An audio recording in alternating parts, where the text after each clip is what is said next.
അതിലേക്കൊന്നും കടന്നിട്ടില്ല. അതല്ലാത്ത രീതിയിലുള്ള ഈ ചൂണ്ടയുമായി നടക്കുന്ന പരിപാടിയേ നടന്നിട്ടുള്ളൂ.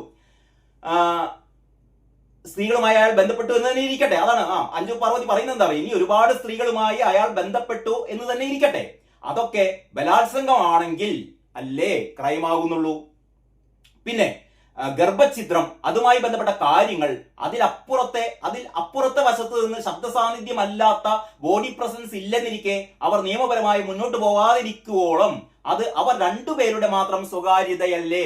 ഈ പറയുന്ന പെൺകുട്ടി ഗർഭിണിയാണ്, താൻ ഗർഭിണിയായി, ഇനി എന്താ ചെയ്യുക എന്നൊക്കെ ചോദിക്കുന്ന പെൺകുട്ടിയും രാഹുലും തമ്മിലുള്ള ആ സംഭാഷണം, ഈ പെൺകുട്ടി ആരാണ് എന്താണെന്ന് അറിയാത്തോടത്തോളം കാലം രണ്ടുപേര് തമ്മിലുള്ള അവരുടെ വ്യക്തിപരമായ അവരുടെ സംഭാഷണങ്ങൾ മാത്രമാണ്. അതിൽ പൊതുസമൂഹത്തിന് ഒരു കാര്യവുമില്ല.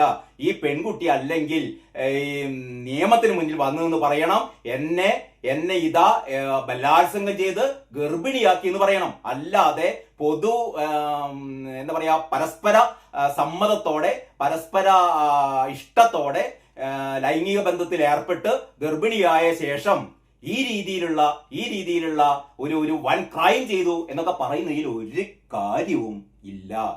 ഇതാണ്